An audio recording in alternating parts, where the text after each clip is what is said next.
where did money even start though, right? Yeah. So we understand this thing of money, but like I don't think a lot of people ever think about where does money even start? Where did we originate from? If you took an economics class, they touched upon this, and we won't touch too much on the history, but I want you to kind of introduce us and lead us into that.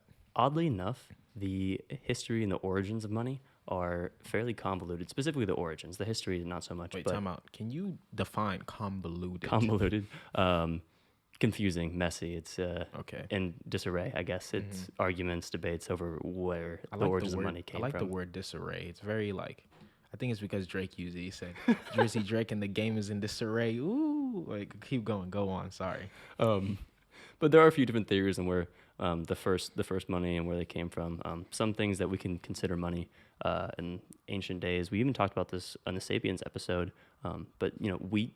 That was one of the first forms of money that we know of. Seashells, things like that, were used for trading. And what this really comes down to was once we went through the agricultural revolution, right?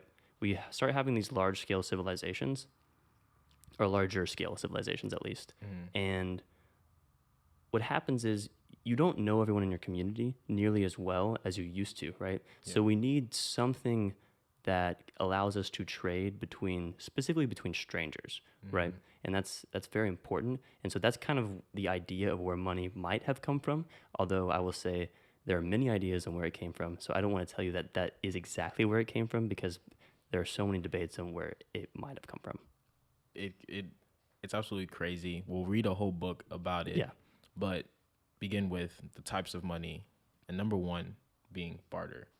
And barter is just what you think of when you think of some old story or something where, yo, Mel, I got this cow, you got some wheat. You want to trade? And then that's kind of the whole idea of how much wheat I think is worth for my cow.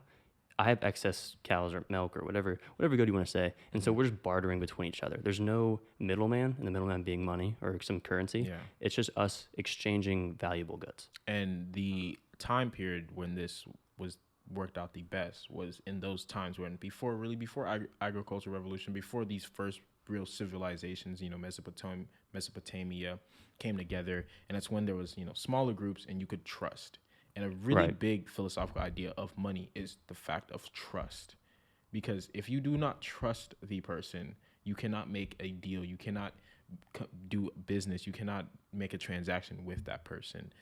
But that's why as civilizations got bigger, we shifted to commodity money. And one thing I do want to say is this is kind of where we start getting into the philosophical side of money, where, as Mel mentioned, money kind of bridges that trust gap between people in the sense of you're a stranger, I don't know you, but I trust that your money does give value. So if you can hand over that money, I'll give you my goods, right? Yeah. And so it's an interesting idea. But going back to commodity money, this is basically what you think of. I mean, when you hear commodity trading, this is gold, silver, things like that. It's basically where the money itself has inherent value. And so...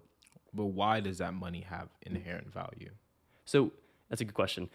So imagine you're bartering, right? When the next step from bartering, you wouldn't just when you jump to currency, right? If I'm going to give you something in return for you giving me a good, you want that something, even though it's currency that you can trade for other things, you want that thing itself to be valuable as a hedge against you losing, as a hedge against the transaction, basically, right? And so it helps a lot for the money itself to be valuable, because that means you can't lose value, or not as much value, if the money itself is valuable. And I think this brings us to the thing you added. What makes money valuable, right? Mm-hmm. So there was different things that they used. So commodity money, some examples would have been wheat, right? Yeah. They decided that wheat was valuable because, it's very simple. It had, they say, intrinsic value. Right. Right. So we would eat this. Cattle, right? Again, intrinsic value. But as we talked about with the different properties, these did not hold well when it came to durability, divisibility, right? And uniformity, right? And so now you got to look at the things like, well, we need something that like we all can agree that it's going to be valuable. And then the magic of all metals, gold, got chosen. So really quickly, because I don't want to spend too much time on this. Why was gold chosen? Great question.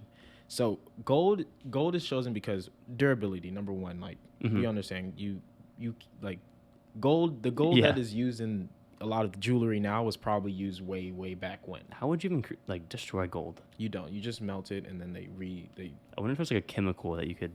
Anyways, There's- that's me being nerdy. Anyways, That's engineering Ben being like, man, can we synthetically make can gold? we make gold? Two, right? The idea that gold portability was real questionable at the time. That's why they've broken it up more and more. But the main reason why gold was chosen was because of its durability and the fact that everybody believed that it was valuable because of scarcity, right?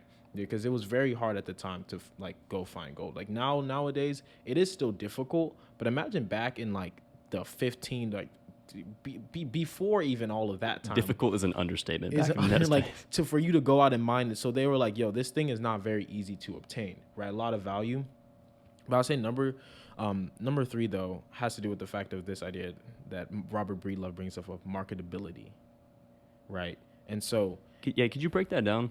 I don't, that term, when he said that, it kind of confused me a little bit. I was like, okay, what does that mean exactly? so marketability is simply how well can I make you believe how easy it is for this object that I'm deeming to be valuable that I can make you believe it's valuable as well, right? So gold is very simple because it's like, oh, look at this shine, it's shiny, it's so precious, it looks so beautiful, Right. And as humans, we associate things of beauty to be very valuable. And so simply all that being said, the fact that gold was its durability, its ability to last for practically ever, two, its scarcity, and three, the fact that other people decided. And this is more of the philosophy that we decided that gold was valuable. There's not really any law. It was not on God's 10 commandments to say that gold is valuable, but we decided that Right. this precious metal is valuable. One interesting thought is that if a small subset of people, even if it's 10% of society, develop a currency, or maybe it's a different society across the globe or whatever, if they deem a certain thing valuable, that value or that currency will actually spread fairly quickly, because what happens is if I can get gold, let's say 10% of society values gold, right?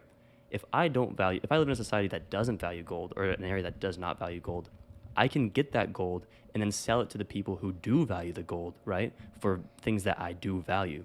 And then what happens is everyone starts to do that, and more people are, even though they don't inherently believe in the currency, because they can sell that currency to people who do believe in the currency, they actually adopt the currency, which creates more people to adopt that currency, and that starts spreading the currency, which a network eventually, effect. yeah, it's kind of like the idea, the word I have in my head is contagion. And I know you said that, and that's kind of like this idea that as soon as people start like adopting gold, more people at a higher rate start adopting gold or whatever currency you're talking about. That was an interesting idea. That is beautifully put, and that also plays a big hand to why Bitcoin will inevitably. I won't even get into that. But number three, though, so we had commodity money, we have these physical things, but like we said, a problem with gold and these metals, it's not very portable. At all. So we invented something called representative money, and you can think of these as notes, or it's what it is essentially a piece of paper that says, if you go to a bank, they will redeem that note for a certain amount of fill in the blank. Most of the time, it's silver or gold, right? And so it is basically you're tying paper money to. It's called a gold standard or a standard, right? To a commodity that is worth something. And so it just represents your claim on commodity money, basically. Yeah. And it was just stored in one place, and then you just were saying, like, if you have this paper, you can come to this bank, this blacksmith. That's where they're originally. Blacksmiths were actually the first bankers, if people didn't know. Were they really? Mm-hmm, I did not know that. Because they're the ones that deal with metals and deal with like. That does make sense, yeah. Yeah, so they were holding the gold, and then they would give out the note and say, you can come and get back your gold if you want. Last but not least, we have fiat money, which is a fancy name for our current money system, which basically, if you know anything about President Nixon and the gold standard, you know that we went off the gold standard in 1970 if you're American. And what that basically means is that our money is no longer tied to a particular commodity. The value of our money is now, it's basically tied to the fact that the government says that the US dollar is legal tender, which is fancy name for this is valuable. And if I try to pay for something within the US using this, they have a legal obligation to accept that as money. And you have to pay your taxes in it as well. So that making it fiat money in itself. This is where the idea of what value actually is because it's not tied to this thing that we as the people accepted, right? Yeah, it's just call paper. it the market, right? And so the people that are in the market picked gold to be what was valuable now, and then so the government comes around and says, no, we are going to decide, and you have one central authority deciding on what is valuable